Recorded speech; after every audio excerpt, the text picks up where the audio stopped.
नीतीश कुमार राजनीति के मंझे हुए खिलाड़ी हैं। 2005 से लेकर अब तक हर विधानसभा चुनाव में वो बड़े भाई की भूमिका में रहे हैं।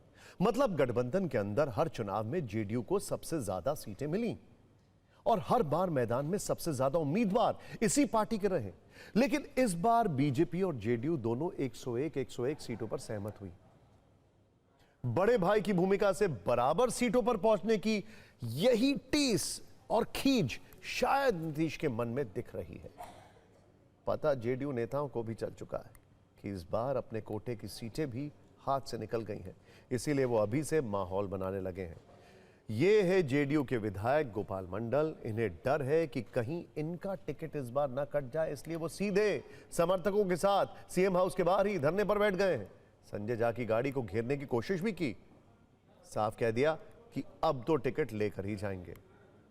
हालांकि यह सियासी ड्रामा ज्यादा देर तक नहीं चला। पुलिस ने उनके समर्थकों को हिरासत में ले लिया, फिर गोपाल मंडल को भी वहां से हटा दिया गया।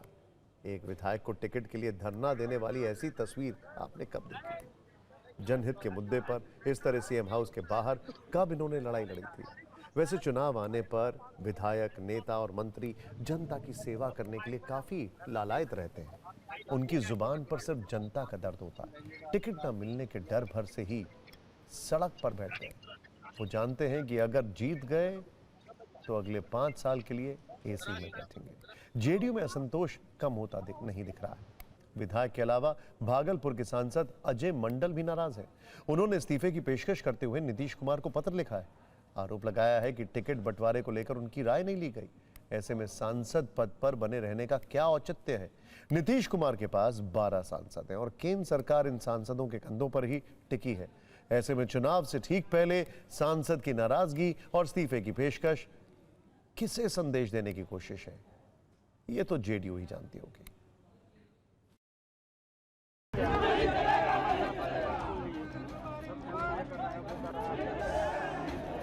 पहली बार ऐसा हुआ है जब बिहार के मुख्यमंत्री नीतीश कुमार के आवास के ठीक बाहर उनके विधायक ही धरने पर बैठ गए हैं। देखिए, गोपालपुर के विधायक हैं गोपाल मंडल, वो अपने समर्थकों के साथ यहाँ पर धरने पर बैठ गए हैं। मुख्यमंत्री से मिलना है, एकदम टिकट मिलेगा, टिकट मिलेगा। बिना टिकट लिए हुए नहीं जाइएगा? नहीं जाएंगे। आपके विधायक को अपने मुख्यमंत्री से मिलने के लिए धरना देना पड़ेगा। एकदम बीच में कहीं ना कहीं बिचौलिया है जो मिलने नहीं दिया जा रहा है। ये पार्टी जेडीयू का था, लव कुश की पार्टी कहलाता था, और आज इन्होंने ये ललन सिंह, संजय झा और विजय चौधरी ने पार्टी को बर्बाद कर रहा है। नीतीश कुमार की नाराजगी की खबरों के बीच आज बीजेपी ने अपनी पहली लिस्ट जारी कर दी है। पार्टी ने अपने ज्यादातर पुराने विधायकों और मंत्रियों को रिपीट किया है, तो कुछ के टिकट भी काटे हैं। कई चौंकाने वाले नाम भी हैं। बीजेपी की पहली लिस्ट में 71 उम्मीदवारों के नाम है। पार्टी ने 48 मौजूदा विधायकों पर भरोसा जताया है। चौंकाने वाली बात यह है कि विधानसभा अध्यक्ष का टिकट काट दिया गया है। अब तक 6 बड़े नेताओं का टिकट काटा गया है, तो कई नए चेहरों पर दांव लगाया गया है। 71 कैंडिडेट की लिस्ट में 9 महिलाओं के नाम हैं।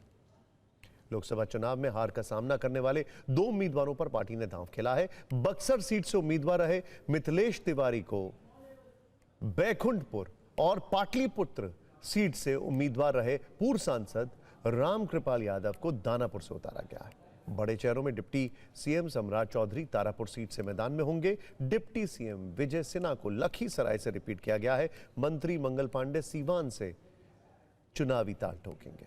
श्रेयासी सिंह को एक बार फिर जमुई से टिकट मिला है। संजीव चौरसिया दीघा से चुनाव लड़ेंगे। बीजेपी ने कई पुराने चेहरों पर फिर से भरोसा जताया है, तो कुछ पर बिजली भी गिरी है। इनमें सबसे बड़ा नाम विधानसभा अध्यक्ष और 7 बार के विधायक नंद किशोर यादव का है। पटना साहिब से उनकी जगह रत्नेश कुशवाहा को टिकट मिला है। वो पार्टी के प्रदेश मंत्री भी हैं। आरा सीट से वरिष्ठ नेता अमरेंद्र प्रताप सिंह की जगह संजय टाइगर को मैदान में उतारा गया है। कुम्हरार सीट से अरुण सिन्हा की जगह संजय गुप्ता को उम्मीदवार होंगे। ये भी पार्टी के प्रदेश मंत्री हैं। रीगा से मोतीलाल प्रसाद का टिकट काटकर बैद्यनाथ प्रसाद को दिया गया है। औरई से पूर्व मंत्री रामसूरत राय का टिकट काटकर रमा निषाद को मैदान में उतारा गया है। रमा निषाद बीजेपी के पूर्व सांसद अजय निषाद की पत्नी है। पिछले लोकसभा चुनाव में वो कांग्रेस में चले गए थे। 2 दिन पहले ही कांग्रेस छोड़कर दोबारा पार्टी में आए हैं। नरपतगंज सीट से जयप्रकाश यादव का टिकट काटकर देवंती यादव को टिकट दिया गया है। 2 दिन पहले कांग्रेस से आए विधायक सिद्धार्थ को विक्रम से बीजेपी ने टिकट दिया है।